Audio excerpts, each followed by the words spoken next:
what made you stick together for so long time? I mean, 20 years, that's quite a long time. I know you've just been a member of for 13 years. It's not very much, actually, but the rest of the band. Yeah? 14. 14 years? Oh, well, that's nothing compared with 90. No. What made you stick together, seriously? He did. Well, it was, we hadn't been in any other bands before we'd started out, so there was, I suppose, a form of insecurity, if you like, within ourselves. And there came a time, maybe in '69, where we possibly could have split up because we were unfashionable. You were unfashionable? Who's rattling the teacups? Yeah, we were unfashionable, so if we'd split up at that point, we went to get to know new people, it would have been a different kettle of fish. What do you mean by being unfashionable? Well, we couldn't get any work. You couldn't? The music that we were playing wasn't in vogue at the time, if you like. Is that because you stuck to your very personal style of music? I think, just adding to what Francis has said, I think that's very much part of why we're still together, because we've never conformed to any trends, and there's never been any dictatorship in the group. Nobody's trying to be the leader and... I think we're going to change the sound a little bit. I think, I know the audience want to hear what you say, because... Well, look, why don't I put it in my middle of it like that? Yeah, why not? You should be used to microphones, man. 20 years of experience. Don't keep saying 20 years. No, Yeah, but it is 20 years next year, Next isn't year, it? yeah. And what I wonder is, you've been playing since '62. Do you really think that would be rock and roll the year 2001, for example? Christ. I know it's impossible, is it? Well, people in the Pathetic 60s, question. in the 60s or the 50s, at times people said that rock and roll, as it's dead, Yes. was ridiculous. If we consider that most music, popular music, and term it as rock and roll, then I don't see why it shouldn't go on, because there's going to be some form of popular music, and rock and roll is a good enough name. It's basically all rock and roll. Rock and roll is in everything. We ain't going to stop yet, that's for sure. What do you think the reason is that so many bands try to go back to rock and roll? Are they looking for the roots of the music, or what's happening? I think it's just simply a case of doing what you really want to do, you know, and not trying to, as I said earlier, to conform to what's going on. I think if you do something that you really want to do, you'll do it well, and that's I think, fortunate thing about us, because we know what we want to do and we stick to it.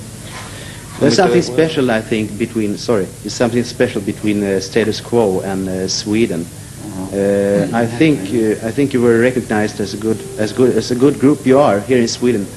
It's one of the first countries who understood that outside the UK, wasn't it? Yeah, they were one of the early countries to take the status quo. Yes. They were always a good audience, a wild audience, and they're very responsive to the band. Sure. You know. wild audience. Well, there is one special thing, Francis. I read in the paper the other day.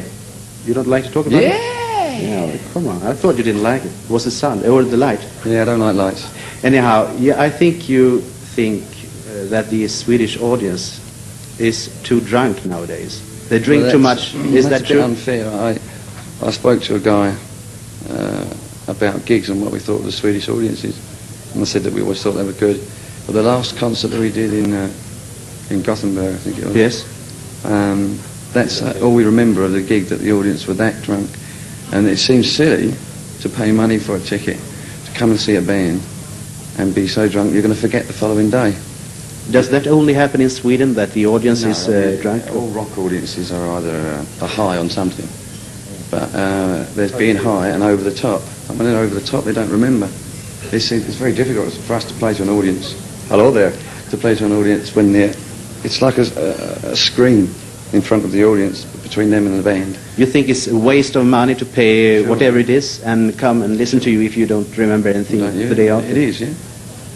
It seems illogical to buy a ticket and know that if you're going to drink so much, you're going to forget. Yes. Perhaps they drink to forget us.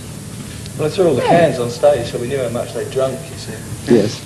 I almost forgot the reason why you're here. You can perhaps tell the audience that yourself. Well, how come you're here now, tonight? Talk to you. Oh, that's nice. But you will be back with your friends, with the other two. Coming, the 4th of April? I'm glad you said that. We forgot. You did? Yeah, I don't think so. 5th of April. We do Stockholm. Yes. Do we do Gothenburg? Yeah, he says yes. So. Oslo, You're going to do any other places? Any other gigs? Oslo and Copenhagen. Well, we're going right across Europe. Good. You're not going to play now. I'm very sorry about that because Well, there wouldn't be you are. space. There wouldn't be room I don't enough. mind. Don't you? You would like to play on the instruments we have on the stage now? No, thanks. No, you I'm not wouldn't. that brave. No, I know. We're too tired, otherwise we would. We will be able to hear to you. Ja, det var den engelska delen av intervjun. Och nu kommer vi till den svenska, nämligen påannons på det ni nu ska få se. Och det blir naturligtvis Status Quo i What's You're Proposing från deras förra LP. De har kommit ut med en sedan dess. Status Quo, What You're Proposing.